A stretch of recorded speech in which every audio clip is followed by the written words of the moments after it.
नमस्कार दोस्तों, क्या आप जानते हैं कि इजराइल हमास के इतने बड़े आतंकी हमले को रोक क्यों नहीं पाया? वजह एक ही है, इजराइल के प्रधानमंत्री का अहंकार, इजराइल के प्रधानमंत्री का घमंड, इजराइल के प्रधानमंत्री का गुरूर, इजराइल के प्रधानमंत्री नेतन्याहू की तानाशाही। हाँ, मैं बिल्कुल सही कह रही हूँ। किसी भी राजा का घमंड, उसकी तानाशाही, उसका अहंकार किसी भी देश को संकट में डाल सकता है। दोस्तों, पिछले 50 सालों में हमास की हिम्मत कभी भी इतना बड़ा हमला करने की नहीं हुई, लेकिन जब हमास ने देखा कि इजराइल की जनता ही नेतन्याहू के खिलाफ खड़ी हो गई है, इजराइल की जनता ने नेतन्याहू के खिलाफ विद्रोह कर दिया है, इजराइल को नेतन्याहू की तानाशाही ने भीतर से कमजोर कर दिया था। दूसरी तरफ दोस्तों, इजराइल के बारे में कहते हैं कि इजराइल बहुत ताकतवर है, पत्ता हिलने से पहले पेड़ काट डालता है। इजराइल की मोसाद के बारे में इतना भौकाल दुनिया भर में है, लेकिन वो क्या कारण था कि न तो मोसाद को कुछ समझ में आया, न ही किसी और को आतंकी संगठन हमास के हमले की खबर लगी। हमास ने समुद्र के रास्ते से पैराग्लाइडर से उड़कर गोलियां बरसाई, 5000 मिसाइलें दाग डाली और इजराइल सोता रहा। दोस्तों, ये सारे दावे ना खोखले होते हैं। इजराइल के बारे में समझना चाहते हैं तो पहले कुछ महीने पहले मई जून में चलिए। हुआ ये कि नेतन्याहू खुद को खुदा समझने लगे थे। किसी भी देश में जब किसी को जनता ज्यादा समय तक गद्दी पर बिठा देती है तो वो खुद को ना खुदा समझने ही लगता है। उसे लगने लगता है कि केवल उसका ही वचन है शासन, कोई उससे ऊपर नहीं है। यही इजराइल में हुआ। नेतन्याहू ने खुद को सबसे शक्तिशाली बनाने के लिए इजराइल की संसद से जुडिशियल ओवरऑल बिल पास करा लिया। ये वो कानून था जिससे अब इजराइल में सुप्रीम कोर्ट सरकार के किसी भी फैसले को गलत बताकर खारिज नहीं कर सकेगा, यानी जो सरकार कहेगी वही होगा। नेतन्याहू ने कानून बनाकर सुप्रीम कोर्ट को खुद से छोटा कर दिया। संसद में इसका विरोध हुआ तो 56 सांसदों को संसद के बाहर फेंकवा दिया गया। मतलब संसद में मौजूद जो मार्शल थे, उन्होंने इसका जब विरोध हुआ तो जितने सांसद थे उनको संसद से बाहर का रास्ता दिखा दिया। फिर 64 सांसदों ने बिल के पक्ष में वोट डाला और विरोध करने वाला तो वहां पर कोई था ही नहीं।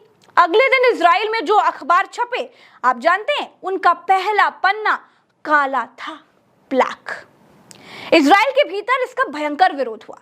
लाखों लोग नेतन्याहू के इस फैसले के खिलाफ सड़कों पर उतर आए। जब से लोगों को इजरायली सरकार के इस बिल की खबर लगी थी, तब से लोग इसका विरोध कर रहे थे। 29 हफ्तों तक लोगों ने प्रदर्शन किया, लाखों लोग सड़कों पर रहे, लेकिन नेतन्याहू को खुद को खुदा बनाना था। इतने विरोध प्रदर्शन के बाद भी नेतन्याहू ने यह बिल पास ही कर लिया। दोस्तों, हालत ये थी कि उधर इजराइल की संसद में इस बिल पर वोटिंग हो रही थी, इधर लोग सड़कों पर विरोध कर रहे थे। इजराइल की राजधानी तेल अवीव की सड़कें पटी हुई थी लोगों से। लोग कह रहे थे कि बेंजामिन नेतन्याहू अब रूसी राष्ट्रपति पुतिन की तरह हो गए हैं, वो देश को तानाशाही की ओर ढकेल रहे हैं। लोग नारे लगा रहे थे कि या तो लोकतंत्र चाहिए या फिर विद्रोह होगा। पुलिस ने प्रदर्शन कर रहे लोगों को पीट पीट कर खदेड़ दिया। दोस्तों, इतिहास गवाह है कि जनता ने जिसको ज्यादा समय के लिए कुर्सी पर बिठाया है ना, वो तानाशाह बनने निकल पड़ा है। यही नेतन्याहू के साथ हुआ और यही तानाशाही नेतन्याहू ने की। नेतन्याहू पूरी पावर अपने हाथ में ही लेना चाहते थे। अपने हाथ में पावर ले भी ली, लेकिन विद्रोह हो गया। इजराइल भीतर से कुछ कमजोर हो गया। लोगों का भरोसा अपने ही प्रधानमंत्री से उठने लगा था। नेतन्याहू को इसका एहसास हुआ तो उन्होंने कहा कि इजराइल मजबूत लोकतांत्रिक देश है और इस तथ्य को कोई भी नहीं बदल सकता। हम हर हाल में साथ खड़े रहेंगे। आपसी मतभेद के चलते दुश्मनों के सामने देश कभी भी कमजोर नहीं पड़ेगा। नेतन्याहू की सनक ने इजराइल को भीतर से तोड़ दिया था। आतंकी संगठन हमास ये सब कुछ बहुत करीब से देख रहा था, पूरी की पूरी प्लानिंग कर रहा था और नेतन्याहू खुद को इजराइल का सबसे ताकतवर राजा बनाने की कोशिश में लगे थे। क्योंकि इजराइल में नेतन्याहू की गठबंधन की सरकार चल रही है। जिस पार्टी से नेतन्याहू सदस्य हैं उसका नाम लिकुड है। इनकी अपनी पार्टी के 32 सदस्य हैं, या यूं कहें कि सांसद हैं। इनके पूरे गठबंधन को मिलाकर 64 सदस्य हैं। इजराइल की संसद में कुल सांसदों की संख्या 120 होती है। इजराइल का विपक्ष बड़ा मजबूत है। इजराइल में विपक्ष में 56 मौजूदा सांसद हैं। इजराइल की संसद का नाम केनेसेट है। दोस्तों, इजराइल में लोकसभा राज्यसभा 2 हाउस नहीं है, वहां सिर्फ एक ही हाउस चलता है, उसी का नाम केनेसेट है। ये यरूशलेम में गिवतराम में पड़ता है। यही सारे कानून बनते हैं और यहीं से राष्ट्रपति बनते हैं। अभी पिछला चुनाव अभी 2022 में ही हुआ है। अब कहने का मतलब यह है दोस्तों कि नेतन्याहू सरकार बहुत ज्यादा नंबरों से नहीं बनी है, इसीलिए नेतन्याहू खुद को मजबूत करने के लिए और इनके निर्णयों को सुप्रीम कोर्ट भी ना बदल पाए, इसके लिए ये सुप्रीम कोर्ट की शक्ति कम करने वाला कानून लेकर के आ जाते हैं। इसके बाद जून जुलाई के महीने में देश में विद्रोह हो जाता है। नेतन्याहू अपनी सरकार बचाने और अपने देश के लोगों को समझाने में लगे हुए थे और दूसरी तरफ हमास ने हमला कर दिया। हमास को अमेरिका ने आतंकी संगठन घोषित कर रखा है, लेकिन हमास खुद को फिलिस्तीन की आर्मी कहता है, क्योंकि फिलिस्तीन के पास अभी तक कोई आधिकारिक आर्मी नहीं है। हमास खुद को फिलिस्तीन का रक्षक बताता है। हमास गाजा से आगे बढ़ रहा है। इजराइल के बेगुनुयर एयरपोर्ट पर भी हमला कर दिया है। फिलिस्तीन के पक्ष में ईरान, सऊदी, टर्की, मिस्र, यूएई और कतर भी खड़े हो गए। इनका कहना है कि युद्ध नहीं होना चाहिए, लेकिन इजराइल को फिलिस्तीन की जमीन वापस कर देनी चाहिए।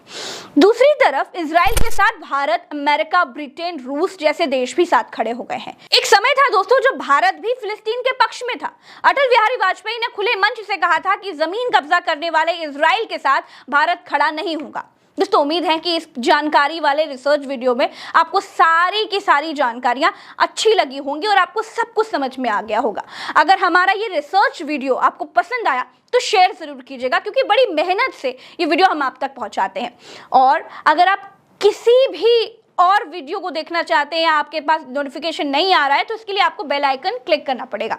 दोस्तों एक बात याद रखिएगा, किसी भी समस्या को समझने से पहले उसकी जड़ को समझना जरूरी है, और वो ही हम आपको प्रज्ञा के पन्ना के एनालिसिस में दिखाते हैं। चैनल सब्सक्राइब करना मत भूलिएगा। इस वीडियो में इतना ही। नमस्कार, राम राम, दुआ सलाम, जय हिंद।